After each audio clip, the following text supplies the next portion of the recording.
Hello friends and welcome back to your favourite YouTube channel Preet hub. So guys ਅੱਜ ਆਪਾਂ ਕਰਾਂਗੇ chapter 19 3 ਸਵਾਲ। ਤਾਂ ਕਹਿੰਦੇ ਇੱਕ ਰਾਜਾ ਸੀ ਜਿਸ ਨੂੰ ਆਪਣੇ ਰਾਜ ਪ੍ਰਬੰਧ ਨੂੰ ਚੰਗਾ ਕਰਨ ਦਾ ਫਿਕਰ ਰਹਿੰਦਾ ਸੀ। ਇੱਕ ਦਿਨ ਉਸਨੇ ਸੋਚਿਆ ਜੇ ਮੈਨੂੰ ਮੇਰੇ 3 ਸਵਾਲਾਂ ਦਾ ਜਵਾਬ ਮਿਲ ਜਾਵੇ ਤਾਂ ਮੈਂ ਰਾਜ ਪ੍ਰਬੰਧ ਵਿੱਚ ਕਦੀ ਗਲਤੀ ਨਾ ਕਰਾਂ। ਉਹ ਸਵਾਲ ਇਹ ਸਨ, ਕੰਮ ਸ਼ੁਰੂ ਕਰਨ ਲਈ ਚੰਗਾ ਸਮਾਂ ਕਿਹੜਾ ਹੈ, ਵਰਤਾਅ ਲਈ ਚੰਗੇ ਆਦਮੀ ਕਿਹੜੇ ਹਨ, ਸਭ ਤੋਂ ਜ਼ਰੂਰੀ ਕੰਮ ਕਿਹੜਾ ਹੈ। ਰਾਜੇ ਨੇ ਡੋਂਡੀ ਪਿਟਵਾ ਦਿੱਤੀ ਕਿ ਜਿਹੜਾ ਵਿਅਕਤੀ ਉਸਨੂੰ ਇਹਨਾਂ 3 ਸਵਾਲਾਂ ਦੇ ਉੱਤਰ ਦੇਵੇਗਾ ਉਹ ਉਸਨੂੰ ਧਨ ਪਦਾਰਥ ਨਾਲ ਮਾਲਾ ਮਾਲ ਕਰ ਦੇਵੇਗਾ। ਤਰ੍ਹਾਂ ਦੇ ਸਿਆਣੇ ਪੁਰਸ਼ ਡੋਂਡੀ ਸੁਣ ਕੇ ਰਾਜੇ ਪਾਸ ਆਏ ਅਤੇ ਅੱਡ-ਅੱਡ ਜਵਾਬ ਦੇਣ ਲੱਗੇ। ਪਹਿਲੇ ਸਵਾਲ ਦੇ ਉੱਤਰ ਵਿੱਚ ਕਿਸੇ ਨੇ ਆਖਿਆ ਵੇਲੇ ਦੀ ਵੰਡ ਅਨੁਸਾਰ ਕੰਮ ਮੌਕੇ ਸਿਰ ਕਰਨਾ ਚਾਹੀਦਾ ਹੈ। ਕਿਸੇ ਨੇ ਆਖਿਆ ਹਮੇਸ਼ਾ ਰੁੱਝੇ ਰਹਿਣਾ ਚਾਹੀਦਾ ਹੈ, ਆਪੇ ਠੀਕ ਸਮੇਂ ਦਾ ਪਤਾ ਲੱਗ ਜਾਵੇਗਾ। ਕਿਸੇ ਨੇ ਆਖਿਆ ਸਿਆਣੇ ਆਦਮੀਆਂ ਦੀ ਇੱਕ ਕੌਂਸਲ ਹੋਣੀ ਚਾਹੀਦੀ ਹੈ ਜਿਹੜੇ ਰਾਜੇ ਨੂੰ ਦੱਸੇ ਕਿ ਹੁਣ ਕੰਮ ਕਰਨ ਦਾ ਠੀਕ ਮੌਕਾ ਹੈ। ਇਹਨਾਂ ਜਵਾਬਾਂ 'ਤੇ ਕੁਝ ਹੋਰ ਸਿਆਣਿਆਂ ਨੇ ਇਤਰਾਜ਼ ਕੀਤਾ। ਕਿਸੇ ਨੇ ਕਿਹਾ ਹਰ ਵਕਤ ਕੌਂਸਲ ਕਿਵੇਂ ਬੁਲਾਈ ਜਾ ਸਕਦੀ ਹੈ। ਕਿਸੇ ਨੇ ਆਖਿਆ ਰਾਜੇ ਨੂੰ ਚੰਗੇ ਜੋਤਸ਼ੀ ਨੌਕਰ ਰੱਖਣੇ ਚਾਹੀਦੇ ਸਨ ਜਿਹੜੇ ਭਵਿੱਖ ਦੀਆਂ ਗੱਲਾਂ ਦੱਸ ਦੇਣ ਅਤੇ ਰਾਜਾ ਹਰ ਇੱਕ ਗੱਲ ਲਈ ਪਹਿਲਾਂ ਤੋਂ ਤਿਆਰ ਰਹੇ। ਬਾਕੀ ਸਵਾਲਾਂ ਦੇ ਜਵਾਬ ਵੀ ਇਸੇ ਤਰ੍ਹਾਂ ਬਣ ਦੀ ਲੱਕੜੀ ਵਾਂਗ ਆਏ।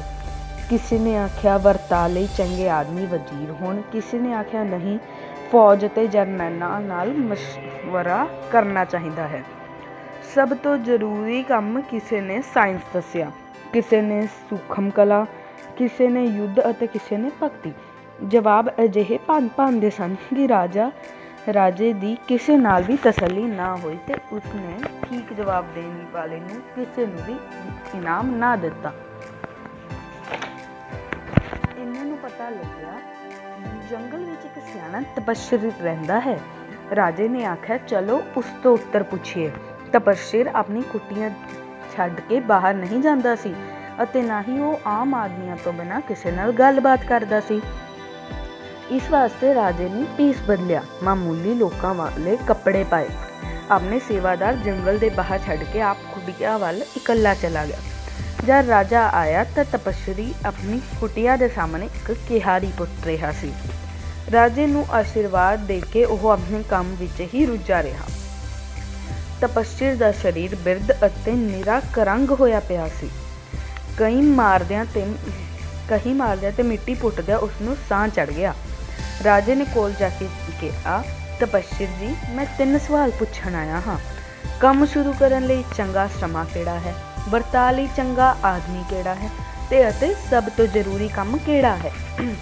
ਤਪਸਵੀ ਨੇ ਸਵਾਲ ਸੁਣ ਕੇ ਕੋਈ ਜਵਾਬ ਨਾ ਦਿੱਤਾ ਅਤੇ ਆਪਣੇ ਕੰਮ ਵਿੱਚ ਫੇਰ ਰੁੱਝ ਗਿਆ। ਰਾਜੇ ਨੇ ਥੋੜੇ ਜਿਹੇ ਸਮੇਂ ਬਾਅਦ ਦੁਬਾਰ ਤੋਂ ਆਖਿਆ ਤਪਸਵੀ ਜੀ, ਤੁਸੀਂ ਥੱਕ ਗਏ ਹੋਵੋਗੇ, ਮੈਨੂੰ ਕਹੀ ਦਿਓ ਮੈਂ ਪੁੱਟ ਦਿੰਦਾ ਹਾਂ। ਤਪਸਵੀ ਨੇ ਮਿਹਰਬਾਨੀ ਆ ਕੇ ਕਹੀ ਫੜਾ ਦਿੱਤੀ ਤੇ ਜ਼ਮੀਨ ਤੇ ਬੈਠ ਗਿਆ। ਰਾਜੇ ਨੇ ਕੁਝ ਚਿਰ ਕੰਮ ਕਰਕੇ ਫਿਰ ਉਹੀ ਸਵਾਲ ਪੁੱਛੇ ਪਰ ਤਪਸਵੀ ਦਾ ਉਵੇਂ ਦੇ ਉਵੇਂ ਚੁੱਪ ਰਿਹਾ ਤੇ ਉਸ ਕੋਲੋਂ ਕਹੀ ਫੜ ਕੇ ਆਖਿਆ ਤੁਸੀਂ ਥੱਕ ਗਏ ਹੋਵੋਗੇ, ਲਿਆਓ ਹੁਣ ਮੈਂ ਕੰਮ ਕਰਾਂ। ਰਾਜੇ ਨੇ ਕਹੀ ਹੱਥੋਂ ਨਾ ਛੱਡੀ ਅਤੇ ਕਿਆਰੀ ਪੁੱਟਦਾ ਰਿਹਾ। 2 ਘੰਟੇ ਲੰਘ ਗਏ। ਸੂਰਜ ਛਿਪਣ ਲੱਗਿਆ ਤੇ ਰਾਜੇ ਨੇ ਕਹੀ ਰੱਖ ਕੇ ਫੇਰ ਪੁੱਛਿਆ ਤਪਸਵੀ ਜੀ, ਮੈਂ ਤੁਹਾਡੇ ਪਾਸ ਆਪਣੇ ਪ੍ਰਸ਼ਨਾਂ ਦੇ ਉੱਤਰ ਲੈਣ ਆਇਆ ਹਾਂ। ਜੇ ਤੁਸੀਂ ਜਵਾਬ ਨਹੀਂ ਦੇਣਾ ਤਾਂ ਦੱਸੋ, ਮੈਂ ਘਰ ਨੂੰ ਮੁੜ ਜਾਵਾਂ। ਤਪਸਵੀ ਬੋਲਿਆ ਉਹ ਵੇਖੋ ਕੋਈ ਆਦਮੀ ਦੌੜਿਆ ਆਉਂਦਾ, ਵੇਖੀਏ ਇਸ ਵਿਚਾਰੇ ਤੇ ਕੀ ਬਿਪਤਾ ਪਈ ਹੈ। ਰਾਜੇ ਨੇ ਮੁੜ ਕੇ ਵੇਖਿਆ ਜੰਗਲ ਵਿੱਚੋਂ ਇੱਕ ਗੱਭਰੂ ਦੌੜਦਾ ਆ ਰਿਹਾ ਸੀ। ਉਸਦੇ ਹੱਥ ਆਪਣੀ ਇੱਕ ਵੱਖੀ ਤੇ ਸਨ ਅਤੇ ਉੱਥੋਂ ਲਹੂ ਨਿਕਲ ਰਿਹਾ ਸੀ। ਉਹ ਤਪਸਵੀ ਅਤੇ ਰਾਜੇ ਦੇ ਨੇੜੇ ਆ ਕੇ ਨਿਢਾਲ ਹੋ ਕੇ ਢਹਿ ਪਿਆ। ਰਾਜੇ ਨੇ ਵੇਖਿਆ ਕਿ ਉਸ ਦੀ ਵੱਖੀ ਵਿੱਚ ਵੱਡਾ ਜ਼ਖਮ ਹੈ। ਰਾਜੇ ਨੇ ਫੌਰਨ ਉਸਨੂੰ ਧੋ ਕੇ ਆਪਣੇ ਰੁਮਾਲ ਤੇ ਤਪਸਵੀ ਦੇ ਤੌਲੀਏ ਨਾਲ ਬੰਨ੍ਹ ਦਿੱਤਾ ਪਰ ਲਹੂ ਵਗਣੋਂ ਨਾ ਬੰਦ ਹੋਇਆ। ਰਾਜਾ ਮੁੜ ਲਹੂ ਲਿਬੜਿਆ ਰੁਮਾਲ ਲਾਹੇ ਅਤੇ ਉਸਨੂੰ ਧੋ ਕੇ ਜ਼ਖਮ ਉੱਤੇ ਬੰਨ੍ਹ ਦੇਵੇ। ਆਖਿਰ ਤਪਸਵੀ ਨੇ ਕੋਈ ਮੱਲਮ ਲਾਈ ਅਤੇ ਲਹੂ ਵਗਣਾ ਬੰਦ ਹੋ ਗਿਆ। ਉਸ ਆਦਮੀ ਨੇ ਅੱਖਾਂ ਖੋਲ੍ਹੀਆਂ ਅਤੇ ਪੀਣ ਨੂੰ ਪਾਣੀ ਮੰਗਿਆ। ਰਾਜਾ ਦੌੜ ਕੇ ਅੰਦਰ ਘੜੇ ਵਿੱਚੋਂ ਪਾਣੀ ਲੈ ਕੇ ਆਇਆ ਅਤੇ ਉਸ ਦੇ ਮੂੰਹ ਵਿੱਚ ਪਾ ਨੂੰ ਸੂਰਜ ਪੂਰੀ ਤਰ੍ਹਾਂ ਲੈ ਗਿਆ ਅਤੇ ਠੰਡ ਵੀ ਪੈਣ ਲੱਗ ਪਈ। ਰਾਜੇ ਅਤੇ ਤਪੱਸੀ ਨੇ ਉਸ ਜ਼ਖਮੀ ਨੂੰ ਚੁੱਕ ਕੇ ਕੁਟੀਆ ਵਿੱਚ ਲਟਾਇਆ। ਅੰਦਰ ਲੇਟ ਕੇ ਉਸ ਆਦਮੀ ਦੀ ਛੇਤੀ ਹੀ ਅੱਖ ਲੱਗ ਗਈ। ਰਾਜਾ ਵੀ ਦਿਨ ਭਰ ਦਾ ਥੱਕਿਆ ਹੋਇਆ ਸੀ। ਉਹਨੂੰ ਵੀ ਫਰਸ਼ 'ਤੇ ਬੈਠਿਆ ਨੀਂਦਰ ਨੇ ਘੇਰ ਲਿਆ ਅਤੇ ਉਹ ਉੱਥੇ ਹੀ ਸੌਂ ਗਿਆ। ਇਸੇ ਤਰ੍ਹਾਂ ਸੁੱਤਿਆ ਰਾਤ ਲੰਘੀ ਅਤੇ ਸਵੇਰੇ ਜਦ ਉੱਠ ਕੇ ਉਹ ਜਾਗਿਆ ਅਤੇ ਸੋਚਣ ਲੱਗਿਆ, ਮੈਂ ਇੱਥੇ ਕਿਵੇਂ ਆ ਗਿਆ। ਜਦ ਉਸ ਗੱਭਰੂ ਨੇ ਅੱਖ ਖੋਲ੍ਹੀ ਤਾਂ ਰਾਜੇ ਨੂੰ ਆਪਣੇ ਵੱਲ ਤੱਕਦਾ ਵੇਖ ਕੇ ਉਸਨੇ ਹੱਥ ਜੋੜ ਕੇ ਆਖਿਆ, ਮੈਨੂੰ ਮਾਫ਼ ਕਰ ਦਿਓ ਹਜ਼ੂਰ। ਰਾਜਾ ਉਸਦੀ ਗੱਲ ਸੁਣ ਕੇ ਬੜਾ ਹੈਰਾਨ ਹੋਇਆ ਤੇ ਬੋਲਿਆ, ਮੈਂ ਤਾਂ ਤੈਨੂੰ ਜਾਣਦਾ ਹੀ ਨਹੀਂ, ਫਿਰ ਮਾਫ਼ੀ ਕਿਸ ਗੱਲ ਦੀ। ਗੱਭਰੂ ਨੇ ਦੱਸਿਆ, ਤੁਸੀਂ ਮੈਨੂੰ ਨਹੀਂ ਜਾਣਦੇ ਹਜ਼ੂਰ, ਪਰ ਮੈਂ ਤਾਂ ਕਿੰਨੇ ਚਿਰਾਂ ਤੋਂ ਸਹੁੰ ਖਾਧੀ ਹੋਈ ਸੀ ਕਿ ਮੈਂ ਤੁਹਾਡਾ ਕਤਲ ਕਰਾਂਗਾ। ਤੁਸੀਂ ਮੇਰੇ ਭਰਾ ਨੂੰ ਫਾਂਸੀ 'ਤੇ ਲਟਕਾ ਕੇ ਉਸਦੀ ਸਾਰੀ ਜਾਇਦਾਦ ਜ਼ਬਤ ਕਰ ਲਈ। ਮੈਨੂੰ ਪਤਾ ਸੀ ਕਿ ਤੁਸੀਂ ਅੱਜ ਜੰਗਲ ਵਿੱਚ ਇਕੱਲੇ ਆਏ ਹੋ। ਮੇਰਾ ਇਰਾਦਾ ਤੁਹਾਨੂੰ ਵਾਪਸੀ 'ਤੇ ਮਾਰ ਦੇਣਾ ਸੀ, ਪਰ ਤੁਸੀਂ ਹਨੇਰਾ ਪੈਣ ਤੱਕ ਵੀ ਨਹੀਂ ਮੁੜੇ। ਇਸ ਪਿੱਛੋਂ ਮੈਂ ਜੰਗਲ ਵਿੱਚ ਤੁਹਾਨੂੰ ਲੱਭਣ ਚੱਲ ਪਿਆ, ਪਰ ਅਚਾਨਕ ਤੁਹਾਡੇ ਸਿਪਾਹੀ ਮੈਨੂੰ ਟੱਕਰ ਗਏ। ਉਹਨਾਂ ਨੇ ਮੈਨੂੰ ਪਛਾਣ ਲਿਆ ਅਤੇ ਜ਼ਖਮੀ ਕਰ ਦਿੱਤਾ। ਉੱਥੋਂ ਜਾਨ ਬਚਾ ਕੇ ਭੱਜ ਕੇ ਮੈਂ ਇੱਥੇ ਪੁੱਜ ਗਿਆ ਅਤੇ ਤੁਸੀਂ ਮੇਰੀ ਮੱਲਮ ਪੱਟੀ ਕਰਕੇ ਜਾਨ ਬਚਾਈ। ਮੈਂ ਤੁਹਾਨੂੰ ਮਾਰਨ ਲਈ ਆਇਆ ਸੀ, ਪਰ ਤੁਸੀਂ ਮੇਰੀ ਰੱਖਿਆ ਕੀਤੀ। ਜੇ ਮੈਂ ਚਾਹੁੰਦਾ ਹਾਂ ਤਾਂ ਤੁਹਾਡੇ ਚਰਨ ਸੇਵਕ ਬਣ ਕੇ ਰਹਾਂਗਾ। ਮੈਨੂੰ ਖਿਮਾ ਕਰ ਦਿਓ। ਰਾਜਾ ਆਪਣੇ ਜਾਨ ਦੇ ਵੈਰੀ ਤੇ ਭਾਈ ਦੇ ਕਾਤਲ ਦੀ ਸੁੱਚੀ ਕਹਾਣੀ ਸੁਣ ਕੇ ਬਹੁਤ ਪ੍ਰਸੰਨ ਹੋਇਆ ਅਤੇ ਨਾ ਕੇਵਲ ਉਸਨੂੰ ਮਾਫ਼ ਹੀ ਕਰ ਦਿੱਤਾ, ਸਗੋਂ ਕਹਿਣ ਲੱਗਿਆ, ਆਪਣੇ ਨੌਕਰ ਭੇਜ ਕੇ ਸ਼ਾਹੀ ਹਕੀਮ ਬੁਲਵਾਵਾਂਗੇ ਅਤੇ ਫਿਰ ਉਹੀ ਤੇਰੇ ਜ਼ਖਮਾਂ ਦਾ ਚੰਗੀ ਤਰ੍ਹਾਂ ਇਲਾਜ ਕਰੇਗਾ। ਤੇਰੇ ਭਰਾ ਦੀ ਜਾਇਦਾਦ ਵੀ ਤੈਨੂੰ ਮਿਲ ਜਾਵੇਗੀ। ਜ਼ਖਮੀ ਗੱਭਰੂ ਤੋਂ ਵਿਹਲਿਆ ਹੋ ਕੇ ਰਾਜਾ ਬਾਹਰ ਆਇਆ। ਤਪੱਸਰੀ ਕੱਲ੍ਹ ਵਾਲੀ ਕਿਆਰੀ ਵਿੱਚ ਬੀਜ ਰਿਹਾ ਸੀ। ਰਾਜੇ ਨੇ ਨੇੜੇ ਹੋ ਕੇ ਪ੍ਰਣਾਮ ਕੀਤਾ ਅਤੇ ਆਖਿਆ, ਮਹਾਰਾਜ, ਮੇਰੀ ਅਖੀਰਲੀ ਬੇਨਤੀ ਹੈ ਕਿ ਮੇਰੇ ਸਵਾਲਾਂ ਦਾ ਉੱਤਰ ਦਿਓ। ਤਪੱਸਰੀ ਨਿੱਠ ਕੇ ਬੈਠ ਗਿਆ। ਰਾਜਨ, ਤੇਰੇ 3 ਸਵਾਲਾਂ ਦਾ ਜਵਾਬ ਤੈਨੂੰ ਮਿਲ ਚੁੱਕਾ ਹੈ। ਰਾਜਾ ਬੋਲਿਆ, ਮੈਨੂੰ ਕਿਸ ਤਰ੍ਹਾਂ ਮਿਲ ਚੁੱਕਾ ਹੈ? ਤੁਸੀਂ ਤਾਂ ਅਜੇ ਤੱਕ ਮੂੰਹੋਂ ਬੋਲੇ ਤੱਕ ਨਹੀਂ। ਤਪੱਸਰੀ ਨੇ ਕਿਹਾ, ਰਾਜਨ ਵੇਖ, ਜਦ ਤੂੰ ਮੇਰੇ ਉੱਤੇ ਦਇਆ ਕਰਕੇ ਕਿਆਰੀ ਨਾ ਪੁੱਟਦਾ ਅਤੇ ਛੇਤੀ ਵਾਪਸ ਮੁੜ ਜਾਂਦਾ ਤਾਂ ਇਹ ਆਦਮੀ ਤੇਰੇ ਉੱਤੇ ਹਮਲਾ ਕਰਕੇ ਤੈਨੂੰ ਕਤਲ ਕਰ ਦਿੰਦਾ ਅਤੇ ਤੈਨੂੰ ਮਾਰ ਦਿੰਦਾ। ਸੋ ਸਭ ਤੋਂ ਚੰਗਾ ਸਮਾਂ ਸੀ ਜਦੋਂ ਤੂੰ ਕਿਆਰੀ ਪੁੱਟਦਾ ਸੀ। ਮੈਂ ਉਸ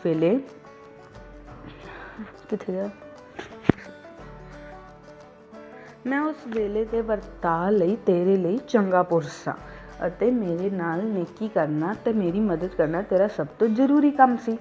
ਫਿਰ ਉਸ ਤੋਂ ਪਿੱਛੋਂ ਜਦ ਇਹ ਗੱਭਰੂ ਦੌੜਦਾ ਆਇਆ ਤਾਂ ਸਭ ਤੋਂ ਚੰਗਾ ਕੰਮ ਉਹ ਸੀ ਜਦੋਂ ਤੂੰ ਉਸ ਦੀ ਪੱਟੀ ਕੀਤੀ।